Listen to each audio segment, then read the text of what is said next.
Bon, féliciter les filles, hein, parce qu'ils ont respecté le plan de match, le plan à la lettre. Hein. Je pense que ce projet a été bien ficelé depuis hier. Et cet après-midi, on a revu ce qu'on devait revoir. Et je pense qu'ils ont respecté ça aujourd'hui, même s'il y a des bémols à corriger. Mais un match de basket, on ne peut pas avoir une défense parfaite. Il y aura des erreurs, mais il faut rectifier après, quoi. Vraiment, je les félicite pour avoir mis le même nombre de points que pendant la préparation. Est-ce qu'on peut parler de coaching? Coaching, oui. Bon, je pense que le coach à lui seul ne peut rien faire. Je pense qu'on est une équipe. On a des assistants qui font le boulot. On a les filles elles-mêmes. Ils font leur propre scouting. On voit les match-up. Chacune a ses qualités, en défense comme en attaque. Et je pense que le projet, si je le mets en place, c'est ensemble qu'on le décide et qu'on l'accepte de le dérouler. Je pense qu'il n'y a aucun moment où l'Angola nous a dominés dans le jeu. Il y a eu cet écart qui s'agrandissait progressivement. Pas simplement par rapport à leurs attaques, on savait ce qu'il fallait faire et ils l'ont respecté. Je pense qu'aujourd'hui, c'est le respect des consignes qui a prévalu et je les félicite par rapport à ça. Voilà. Coach Chassar, Samou Biali avec coach. Félicitations pour la victoire. Merci. J'ai deux questions à vous. La première question, nous avons senti un flottement à la fin du troisième quart-temps, beaucoup de flottement. Qu'est-ce qui explique cela? La deuxième question, hier et avant-hier en conférence de presse, vous aviez dit que bon, vous êtes jusqu'ici sur les systèmes et que la compétition démarre aujourd'hui. Alors, exactement, qu'est-ce que vous avez rajouté à ce que vous jouez jusqu'ici? Merci. Qu'est-ce qu'on a rajouté? Les clés. C'est vrai qu'on a joué que deux systèmes depuis, hein? Deux systèmes de jeu, une attaque longue et une attaque courte. Deux seulement. Les mêmes attaques, on les a essayées dans les 5 premières minutes. Mais on a compris qu'ils nous ont scoutés. Ils nous ont empêchés de le dérouler correctement. Donc on a ajouté deux autres systèmes rapidement pour les mettre en difficulté, quoi. Après, ils n'ont pas compris ce qu'on faisait. Je pense que c'est ce qu'on a fait et ça a marché. Voilà, donc je pense que les autres équipes nous ont scoutés. Parce que nous, quand même, on a 11 systèmes. On n'a utilisé que 5 aujourd'hui. Voilà, donc je pense que c'est ça le coaching. Il faut comprendre quelles équations on peut te poser et quelles solutions tu peux apporter. Voilà, et voilà. Ensuite, je crois, la faiblesse peut-être des filles qui sont rentrées, le rythme était très élevé quand elles rentraient. Elles ne pouvaient pas tenir ça. En dehors de Léna, elle avait une tâche défensive, extrêmement défensive, pas autre chose. Et elle a compris ça, elle a bien fait le travail. Mais je pense que le banc a apporté 42 points. La moitié des points, le banc l'a apporté. Donc il y a une égalité de jeu entre les titulaires et celles qui rentrent, les toches là.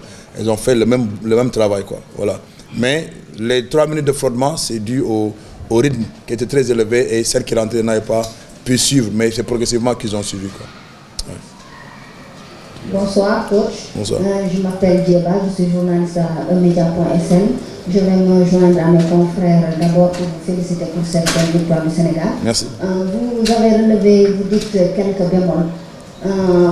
On vous appelle coach Cheikh Sarr, l'éternel insatisfait. Selon vous, quel est l'idéal? Quelle équipe du Sénégal voulez-vous? Alors, une équipe du Sénégal qui perd moins de 13 ballons, c'est mon rêve. Jusqu'à maintenant, on n'y arrive pas. 14 pertes de balles aujourd'hui. Voilà, je pense que, bon, pour être sérieux, quoi, 16 pertes de balles, on a fait 15, on a fait 17. Mais je pense que le très haut niveau, c'est maximum 13 pertes de balles. Voilà. Et aujourd'hui, nous, on a coupé 14 interceptions pour marquer 28 points avec ça. Quand tu fais ça, il n'y a pas d'équipe qui peut te battre. Voilà, c'est nous ce que nous recherchons.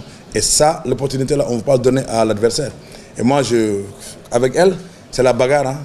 Ce que vous voyez sur le terrain et ce qu'on voit à l'entraînement ou à l'hôtel, c'est totalement différent. C'est deux chercheurs opposés.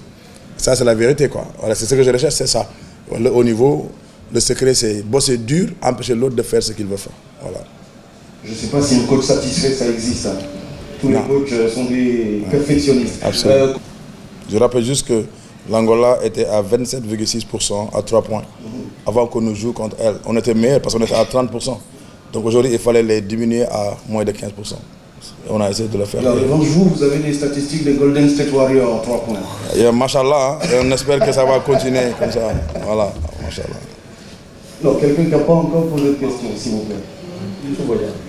Pour rester sur les 3 points, moi je voudrais votre appréciation par rapport au match de Lala. Elle a eu beaucoup de mal lors des 2 premiers matchs. Aujourd'hui, on l'a vu vraiment à droite, elle a beaucoup apporté avec 14 points. Votre appréciation par rapport à son match-là? Moi, je pense qu'on est une équipe. Hein.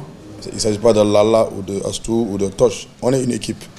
On ne va pas rentrer dans ce débat individuel qui va donner de la grosse tête à certaines filles. Lala, nous tous, on sait très bien que c'est une excellente shooteuse. C'est une gâchette. Mais voilà, quand elle rentre dans le match, c'est fini. Hein. Elle n'est pas arrêtable. Donc le problème, c'est qu'il faut qu'elle rentre dans le match. On est à 44% à 3 points aujourd'hui. Et elle a mis 3 sur 5, je pense. Et c'est son fort. C'est son fort. Voilà. Donc on ne veut pas vraiment faire ça. Juste parler de l'équipe du Sénégal et éviter de parler des individualités. Quoi. Bonsoir coach, bonsoir Oumkhayri. Alors coach, aujourd'hui, d'habitude, vous aviez l'habitude de dire que vous voudrez que vos filles marquent 20 points par carton.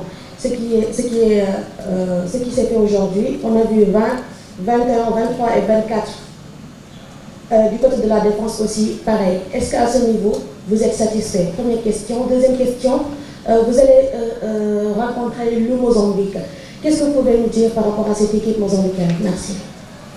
Oui, satisfait bien sûr par rapport aux objectifs assignés par carton. Ensuite satisfait parce qu'on a dépassé le standard requis. Après, en défense, ce n'était pas ça. Donc voilà, ils ont mis 26 points. Ce n'était pas notre objectif. On l'a raté. On a essayé de rectifier au 3e carton. Ça a marché, mais au 4e, je pense qu'on les a fait un 26 quelque chose là, je ne sais plus. Hein? Je ne sais plus, 26-7 ou 7-13. Voilà. Là aussi, on l'a raté. Bon, en défense.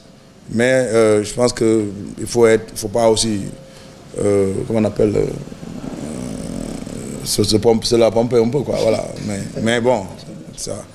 À Mozambique, on n'a rien à dire. C'est une excellente équipe, très bonne équipe, une équipe qui arrive en demi-finale. Il faut la prendre au sérieux comme l'Angola. Je pense que c'est le même jeu, le jeu lysophone, on le comprend. C'est pénétrer, sortir la balle, tirer à 3 points, décalage. Je pense qu'on a les vidéos, on va travailler toute la nuit pour produire quelque chose aux filles et leur proposer un plan de match. Et voilà, donc en ce moment-là, je pense que le match là, il est passé derrière nous. C'est le match demain qui est le plus important pour cet Afrobasket. Allez, la toute dernière, voilà. Coach, est-ce qu'on peut dire que les choses sérieuses commencent demain si on sait que le Carredas est composé de 4 équipes invaincues qui ont fait un parcours sans faute? Merci. Les choses sérieuses ont commencé depuis. C'est un processus qui continue. On fait des réajustements tous les jours et on ne rencontre jamais la même équipe. Voilà, donc ce qui s'est passé aujourd'hui, ça ne se passera pas demain. Ce n'est pas les mêmes joueuses, ce n'est pas les mêmes entraîneurs, ce n'est pas la même préparation. Donc nous aussi, il faut qu'on change de paradigme et comprendre que si on met en place un bon projet pour demain, il faut qu'on arrive tout de suite la nuit à cogiter quoi, par rapport à la récupération, à la bouffe, à la sérénité des filles, qu'il n'y ait pas de perturbation, que demain matin, qu'on arrive à l'heure à l'entraînement, qu'on fasse le job correctement, qu'on vienne à l'heure. On a un retard d'1 minute aujourd'hui. Il y en a qui sont venus en retard d'1 minute pour faire les vidéos et comprendre ce qu'on doit faire. Vous voyez? Donc je pense que les choses sérieuses ont commencé depuis longtemps. La difficulté, c'est de maintenir cette cadence-là jusqu'au bout. Voilà, c'est ce qu'on recherche. Merci.